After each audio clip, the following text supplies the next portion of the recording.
Ya, Assalamualaikum warahmatullahi wabarakatuh. Selamat siang teman-teman dan Ibu Rauhil Fahmi selaku dosen pengampu mata kuliah Data Raya dan Pemrograman. Hari ini kelompok kami ingin membagikan hasil analisis data kami menggunakan Power BI yang sudah kami lakukan. Proyek laporan kami yang berjudul Analisis Garis Kemiskinan pada Provinsi Pulau Jawa, Nusa Tenggara Timur, Nusa Tenggara Barat, Maluku, dan Papua. Sebelum kita masuk lebih dalam, izinkan kami untuk memperkenalkan anggota tim kami terlebih dahulu. Boleh dipersilakan? Oke, baik. Terima kasih moderator. Sebelumnya perkenalkan, saya Rizky Nur Afrizal. Saya dari Prodi Sosiologi Angkatan 2024. Saya Rian Faizal dari Prodi Sosiologi Angkatan 2024.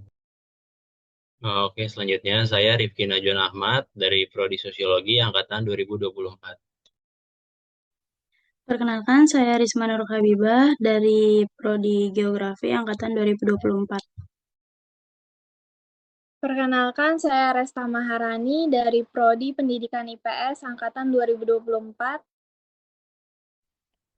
Perkenalkan, saya Vanessa Rifti Priharto dari Prodi Hubungan Masyarakat dan Komunikasi Digital Angkatan tahun 2024.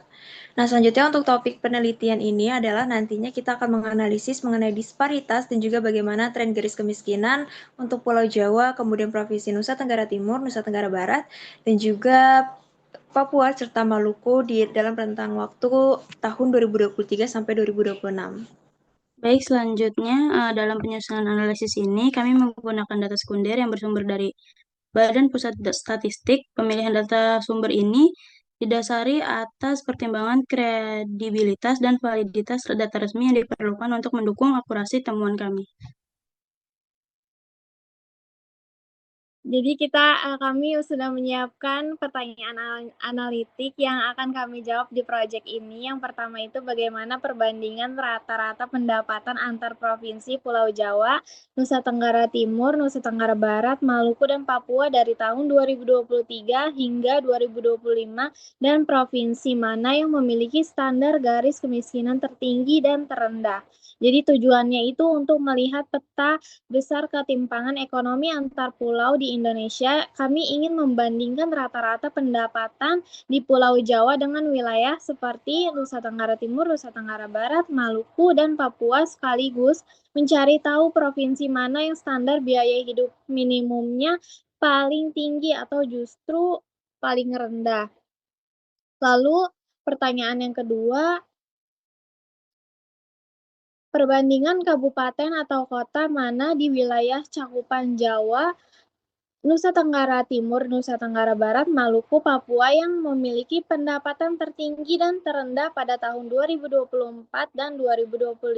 Tujuannya untuk melihat kesenjangan ekonomi secara lebih mendalam langsung di tingkat daerah. Jadi kita tidak hanya melihat skala provinsi saja, tapi juga bisa tahu bagaimana kabupaten atau kota di wilayah-wilayah yang tadinya kondisi ekonominya paling maju atau yang masih tertinggal dalam 2 tahun terakhir. Yang pertanyaan terakhir, bagaimana pertumbuhan standar hidup minimum terindikasi dari pendapatan garis kemiskinan periode 2023 sampai 2025 dan daerah mana yang memiliki kenaikan persentase terbesar atau terendah. Tujuannya untuk mengevaluasi laju pertumbuhan standar hidup minimum masyarakat. Kami ingin tahu seberapa cepat biaya hidup di tiap daerah itu naik dari tahun ke tahun dan daerah mana yang beban ekonominya melonjak paling tajam atau yang justru paling stabil. Baik, mungkin selanjutnya akan ada pemaparan pengolahan data Power BI yang akan didemonstrasikan oleh Rian, Rizky, dan Rifki. Waktu dan layar dipersilahkan. Oke, baik. Terima kasih moderator. Jadi yang di sini yang berikutnya itu ada eh, cara mendownload datanya. Yang pertama kita ke BPS dulu websitenya, yang terus kemudian kita klik produk sini dan pencet tabel dinamis. Nah, di sini kita cari data yang ingin kita cari di tabel di pencarian tabel atau indikator ini.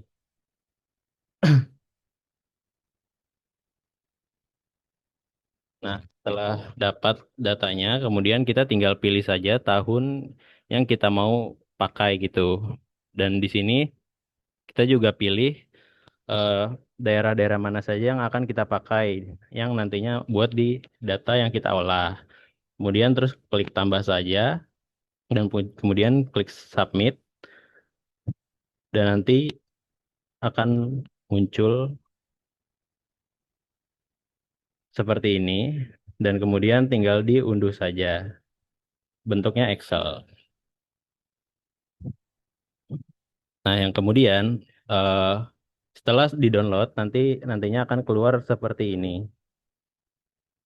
Dan di sini eh, itu ada 6 kolom dan juga total barisnya itu ada 210 karena yang paling atasnya tidak dihitung. Nah, jadi di sini itu ada beberapa yang nggak valid formatnya dan juga ada beberapa yang double, jadi harus kita cleaning dulu. Mungkin sekian untuk yang berikutnya itu ada pre-processing data yang akan dijelaskan oleh Rian. Kepada Rian dipersilakan. Terima kasih Rifki. Selanjutnya yaitu adalah proses processing data. Yaitu langkah pertama yaitu remove from. Caranya yaitu adalah kita blok dulu bagian sini. Lalu kita kanan, kita hapus barisnya. Dan jadi seperti ini. Dan begitu juga selanjutnya. Sampai datanya semuanya berubah.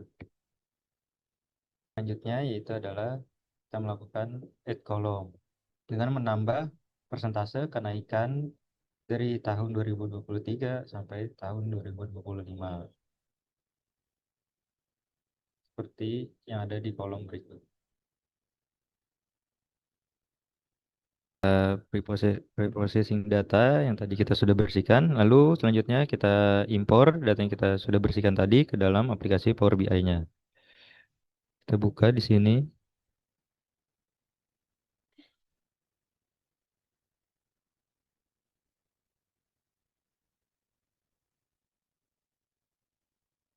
Oke, setelah datanya sudah masuk, selanjutnya kita melakukan preprocessing yang langkah berikutnya. Itu dengan cara seperti ini. Kita cari klik kanan, kita edit query. Nah, di sini nanti akan muncul datanya. Nah, preprocessing langkah kali ini kita bisa mengubah tipe data yang kita butuhkan dengan cara seperti ini. Kita klik kanan, lalu di sini ada ubah tipe. Jadi di sini ada banyak pilihan tipe data yang kita butuhkan. Lalu pre-processing yang selanjutnya yaitu adalah rename column. Itu di mana kita bisa menyesuaikan nama data yang kita butuhkan. Soalnya di sini kita klik kanan, lalu kita ganti nama, ubah nama. Nanti di sini bisa kita sesuaikan dengan data yang kita butuhkan. Seperti itu. Baik, untuk selanjutnya tahap pembuatan chart saya serahkan kepada Rizal.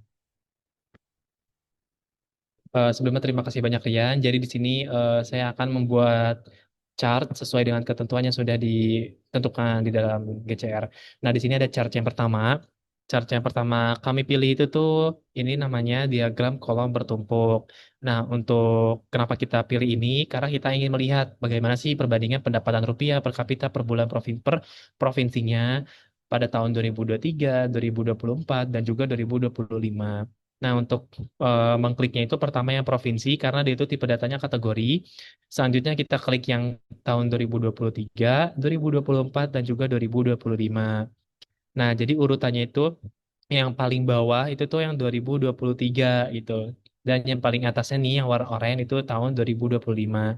Jadi dengan diagram bertumpuk ini tuh kita bisa tahu nih perbandingan setiap tahunnya tuh berapa gitu. Jadi kita juga bisa ngeliat kenaikannya berapa, apakah ada penurunan juga seperti itu.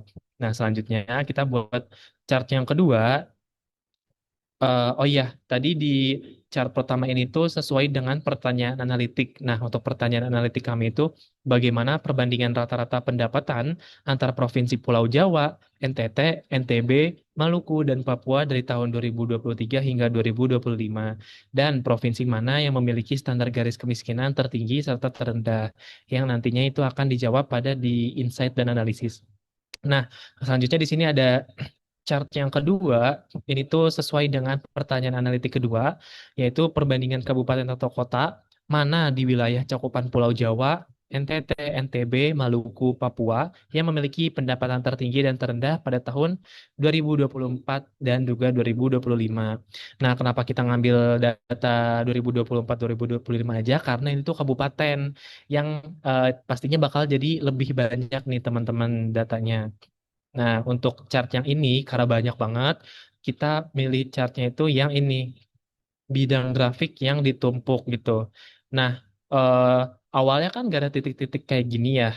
Nah, teman-teman tuh tinggal pencet gambar yang puas, terus kalian tinggal pencet ini aja nih, penanda. Nah, diaktifin lah ini, tampilkan untuk kalau bisa dimatiin tuh kayak gini. Itu kan hasilnya jadi lebih bingung kan, mana sih kota Jayapura tuh yang mana titiknya gitu. Nah, untuk tahu detailnya kita tinggal pencet aja ini tampilkan. Nah, akan muncul titik-titik seperti ini.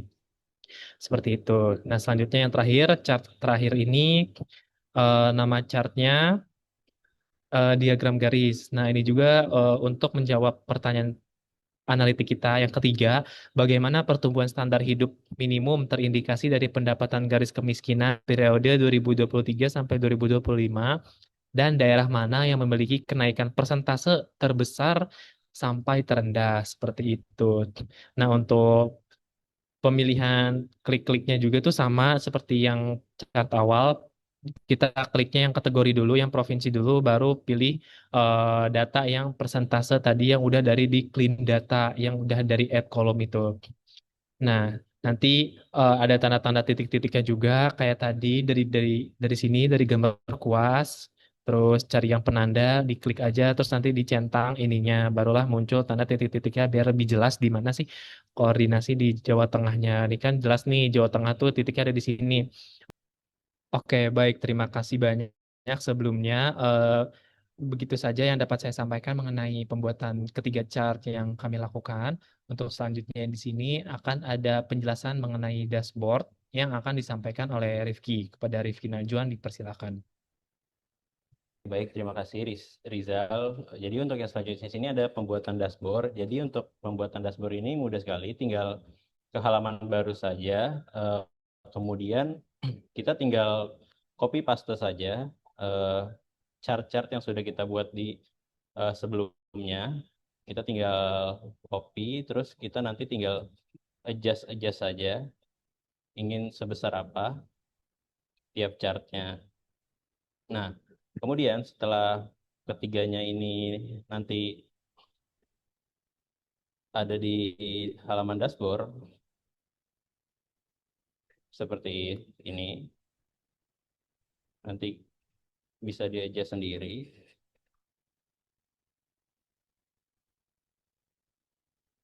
Dan juga untuk format dashboardnya sendiri itu bisa diubah-ubah dengan cara pengaturan kanvas di sini.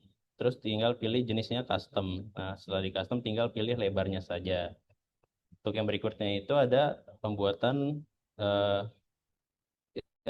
filter interaktif yang dimana caranya adalah dengan mengklik ini kartu yang pertama. Kartu ini untuk nantinya akan muncul gitu jika kita pencet salah satu datanya. Yang pertama yang kita lakukan yaitu dengan mendrag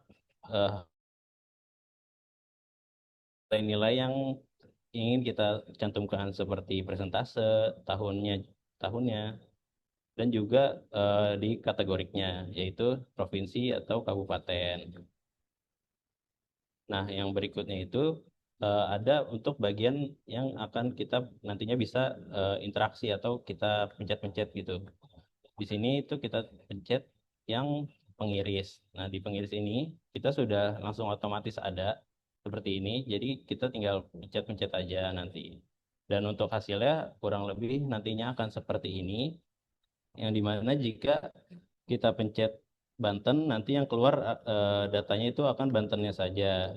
Jika kita scroll, nanti akan ada Bantennya saja. Jika ingin daerah istimewa Yogyakarta, nantinya juga akan keluar daerah istimewa Yogyakartanya saja. Dan jika ingin kita pilih semua seperti ini, nantinya ini akan menunjukkan semuanya gitu dengan cara kita scroll saja sampai bawah gitu. Mungkin sekian untuk penjelasan pembuatan dashboard dari saya. Selanjutnya saya kembalikan ke moderator. Terima kasih. Oke, baik. Boleh minta tolong operator untuk share screen olahan data Power BI-nya.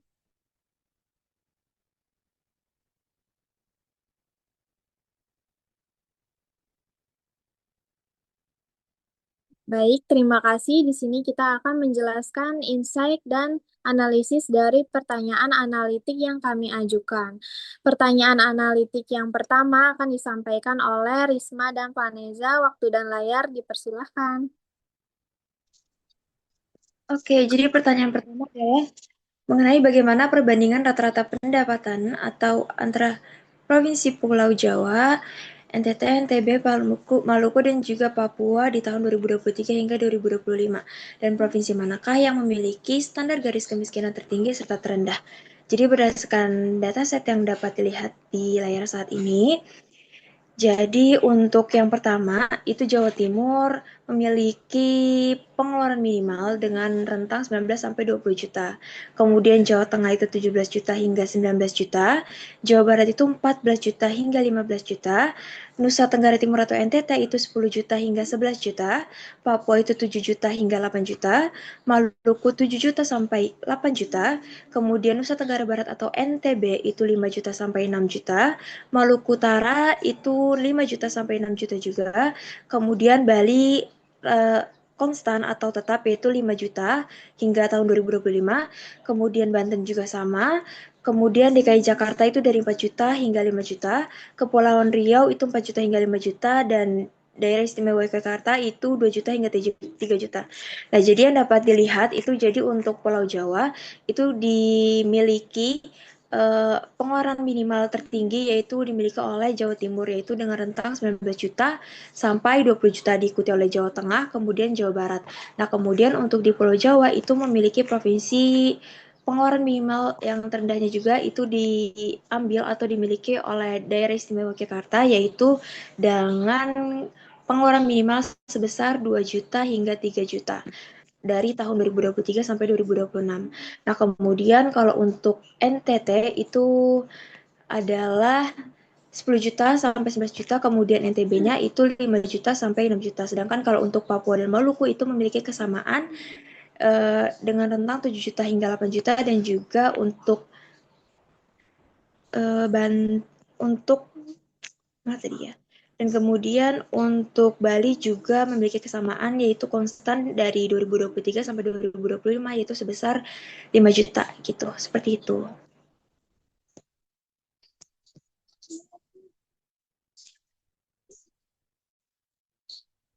Selanjutnya boleh dilanjutkan oleh rekan saya, Risma. Baik, selanjutnya saya akan menjelaskan tentang hubungan pengeluaran minimal dengan standar garis kemiskinan wilayah. Nah, jika dilihat dari angka tersebut, Jawa Timur itu menjadi provinsi wilayah dengan garis standar kemiskinan tertinggi dalam dataset, di mana angkanya konsisten berada di sekitar 19 sampai 20 juta sepanjang tahun 2023 sampai 2025. Nah, meskipun batas untuk keluar dari kemiskinan di wilayah ini sangat tinggi, namun hal tersebut juga diimbangi dengan rata-rata pengeluaran minimal untuk hidup per orang per bulan yang juga berada di level puncak yang sama, yaitu kurang lebih 19 juta sampai 20 juta. Nah, selanjutnya ada daerah istimewa Yogyakarta dengan standar rendah dan pengeluaran minimal rendah. Nah, kebalikan dari Jawa Timur tadi, DI Jogja ini menjadi provinsi dengan standar garis kemiskinan terendah di dalam dataset. Batas kemiskinannya tercatat hanya sebesar 2 juta pada tahun 2023. Kemudian naik ke 3 juta pada 2024 dan 2025. Nah, rendahnya garis standar kemiskinan ini selaras dengan kondisi real pengeluaran minimal masyarakatnya yang juga berada di angka paling minimum kurang lebih 2-3 juta.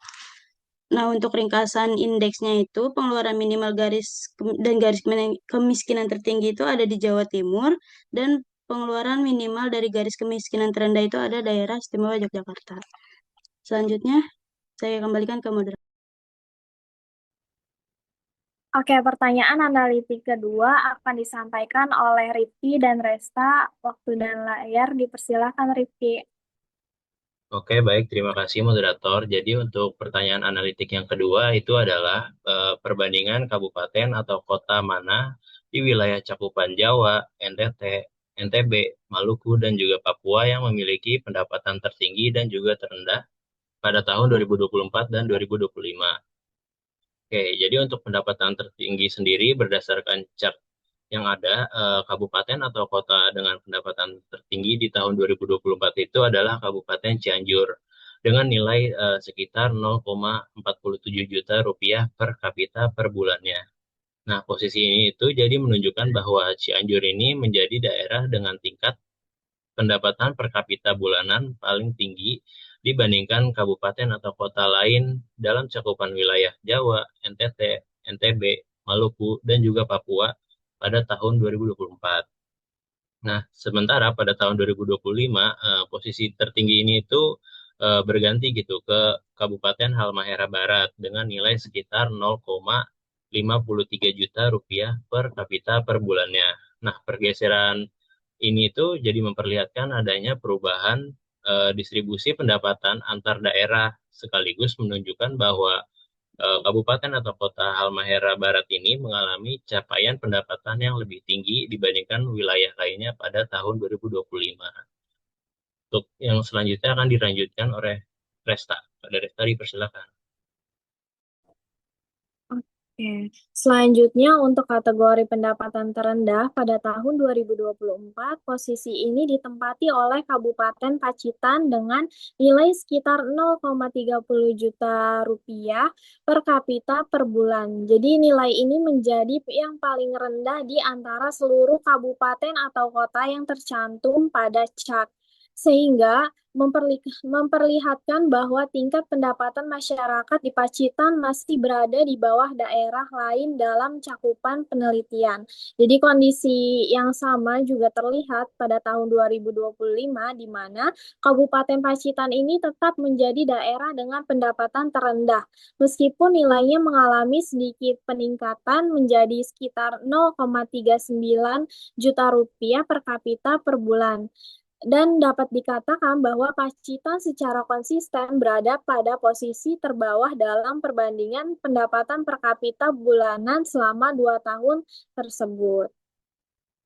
Oke, pertanyaan analitik ketiga akan disampaikan oleh Ijal dan Rian. Waktu dan layar dipersilahkan. Oke, baik. Terima kasih banyak moderator atas kesempatannya. Jadi di sini saya dan Rian akan menjelaskan mengenai insight dan juga analisis dan juga rekomendasi dari data yang udah ada. Nah, untuk insight-nya sendiri, kalau misalnya kita lihat nih dari data kenaikan persentase pendapatan garis kemiskinan, tiap provinsi dari tahun 23 sampai 25, itu tuh ada 3 yang menarik nih buat kita bahas. Nah, untuk yang pertama ini, gap atau kesenjangan antara provinsi itu gede banget. Di mana kalau misalnya kita lihat Jawa Tengah itu naik sampai 431%. Sedangkan daerah istimewa Yogyakarta itu tuh dia cuma naik 44%. Nah, itu kan bedanya tuh hampir 10 kali lipat ya. Jadi kelihatan tuh kalau misalkan nggak semua daerah tuh ngalamin kenaikan yang sama. Nah, untuk yang kedua, kalau misalkan kita lihat lagi nih pola sebarannya itu nggak merata. Provinsi yang naiknya paling tinggi kayak Jawa Tengah, Jawa Timur, Jawa Barat, Maluku Utara, sama NTT itu tuh rata-rata daerah yang emang lagi ngalamin perubahan struktur ekonomi. Sementara provinsi yang kenaikannya paling rendah kayak daerah istimewa Yogyakarta sama Banten itu tuh daerah emang yang dari dulu tuh udah punya standar hidup dan garis kemiskinan yang tinggi duluan.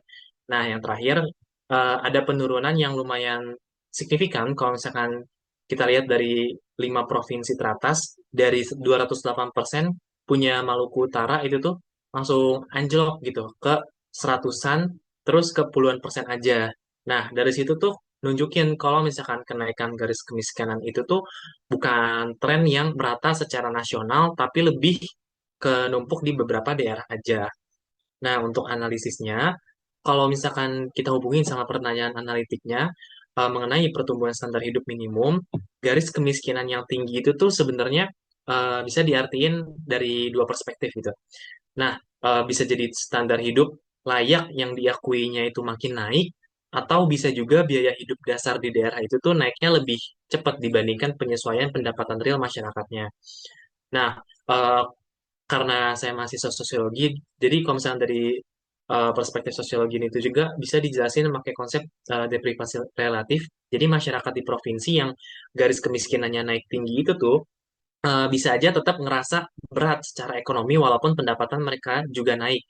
Soalnya standar cukup itu tuh ikut geser naik juga. Contohnya kayak kita kan tinggal di Pulau Jawa Barat atau juga Jakarta gitu.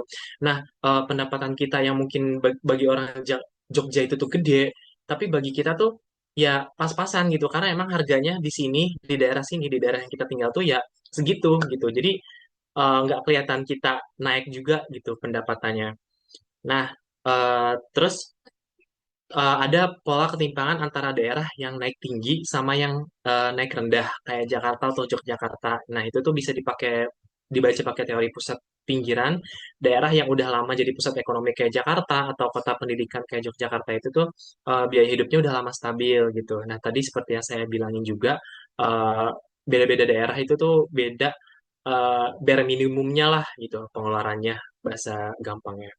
Nah, terus ini juga bisa dikaitin sama teori modernisasi. Jadi daerah yang tiba-tiba ketarik masuk ke ekonomi industri atau ekstraktif itu tuh ngalamin guncangan biaya hidup yang belum tentu diimbangin sama kesiapan sosial masyarakatnya kayak gitu. Nah, untuk selanjutnya akan disampaikan oleh Rian. Kepada Rian dipersilakan. Oke, baik. Terima kasih, Rizal. Untuk selanjutnya, kita ke rekomendasi berbasis datanya. Jadi, kebijakan penanggulangan kemiskinan itu sebaiknya jangan disamaratakan gitu secara nasional, tapi diprioritasin ke provinsi yang lonjakannya paling tinggi, kayak Jawa Tengah, Jawa Timur, sama Jawa Barat. Soalnya masyarakat di sana itu ngerasain tekanan penyesuaian biaya hidup yang paling gede dalam waktu singkat, gitu. Selain itu, perlu adanya penelitian lanjutan buat misahin apakah kenaikan garis kemiskinan di daerah-daerah itu didorong sama naiknya pendapatan real masyarakatnya gitu, atau malah itu karena inflasi biaya hidup dasar, dari pangan, perumahan, sama transportasi. Biar intervensi kebijakannya itu bisa lebih tepat sasaran. Entah itu bentuknya dalam subsidi biaya hidup, bantuan langsung tunai, atau program buat naikin pendapatan gitu. Jadi nggak cuma mengejar angka pertumbuhan doang gitu, tapi benar-benar nyelesain akar masalahnya. Mungkin selanjutnya saya kembalikan ke moderator. Terima kasih. Terima kasih teman-teman atas analisis yang luar biasa. Jadi, untuk seluruh rangkaian analisis hasil laporan kita pada hari ini, di sesi penutupan dan kesimpulan akan disampaikan oleh Ijal. Kepada Ijal, dipersilahkan. Oke, baik. Terima kasih banyak moderator. Jadi untuk kesimpulannya ini, dari data yang udah kita lihat, yang udah kita olah, garis kemiskinan di Indonesia ini, khususnya di Pulau Jawa, NTT, NTB, Maluku, dan juga Papua, itu tuh ternyata naik cukup drastis dalam 2 tahun terakhir. Nah, tapi kenaikan ini tuh nggak sama rata di tiap daerah. Provinsi seperti Jawa Tengah, Jawa Timur, dan Jawa Barat, justru dia tuh mengalami lonjakan yang paling tinggi. Bahkan Jawa Tengah ini naik sampai 431%. Sementara itu, DKI Jakarta dan juga Yogyakarta kenaikannya tuh jauh lebih landai atau rendah di bawah 50%. Nah, meski nilai garis kemiskinan di kedua daerah ini nih emang udah tinggi dari awal, di level kabupaten atau kota pun itu tuh polanya mirip. Seperti kota Jayapura contohnya. Dia tuh punya garis kemiskinan yang jauh di atas daerah-daerah lain seperti Karawang, Pacitan, atau Sumba Tengah. Nah, yang perlu kita garis bawahi ini tuh kenaikan garis kemiskinan yang tinggi ini tuh bukan karena daerah tersebut itu tuh jadi sejahtera, malah sebaliknya. Itu tuh nandain kalau misalkan biaya hidup minimum di daerah sana itu ikut naik. Jadi standarnya untuk dianggap keluar dalam garis kemiskinan, dalam kutip, itu pun jadi bergeser lebih tinggi. Nah, karena itu penanganan kemiskinan ini tuh nggak bisa disamaratain untuk semua provinsi. Tiap daerahnya itu tuh pasti punya tantangan biaya hidupnya sendiri yang berbeda-beda, dan juga strategi yang diterapinnya juga tuh perlu disesuaikan sama kondisi masing-masing wilayah biar benar-benar tepat sasaran. Nah, untuk keterbatasan data analisisnya ini dapat ditarik menjadi 3 poin. Untuk poin pertama ini tuh data yang digunakan hanya mencakup periode 2023 sampai 2025 aja. Jadi dia tuh belum bisa ngegambarin tren jangka panjang atau dibandingkan dengan kondisi sebelum periode tersebut. Nah, untuk analisis ini tuh melihat dari sisi angka garis kemiskinan aja, belum mempertimbangkan faktor lain seperti pendidikan, akses kesehatan, atau ketimpangan pendapatan yang sebenarnya itu tuh memengaruhi kondisi kemiskinan di suatu daerah. Dan yang terakhir, kenaikan persentase yang terlihat di beberapa daerah atau provinsi bisa jadi karena angka awalnya tuh emang udah kecil gitu. Jadi kenaikan tinggi secara persen itu tuh belum tentu berarti perubahan besar secara nilai nominalnya. Nah, itu tuh penting biar datanya ini tuh nggak disalahartikan yang sama pembacanya. Untuk selanjutnya boleh minta tolong kepada Rian selaku operator untuk share screen tabel pembagian tugas.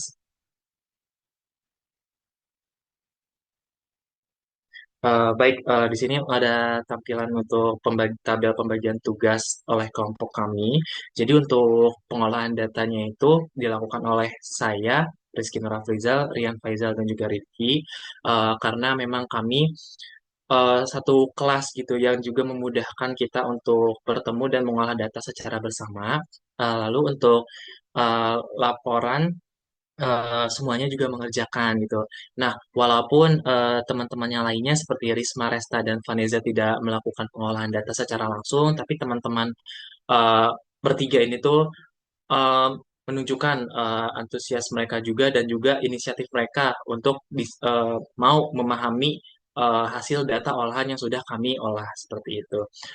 Mungkin sekian yang dapat saya sampaikan sebagai penutup. Saya kembalikan kepada moderator. Terima kasih. Oke, terima kasih Ijal atas penutupnya. Sebelum kami tutup, kami ingin mengucapkan terima kasih yang sebesar-besarnya kepada Ibu Rauhil Fahmi atas bimbingannya selama mata kuliah Data Raya dan Pemrograman ini. Dan terima kasih juga kepada teman-teman atas kerjasamanya. Eh, Kurang lebihnya mohon maaf jika ada kekurangan ataupun kesalahan dari analisis kami. Kurang lebihnya mohon maaf. Wassalamualaikum warahmatullahi wabarakatuh.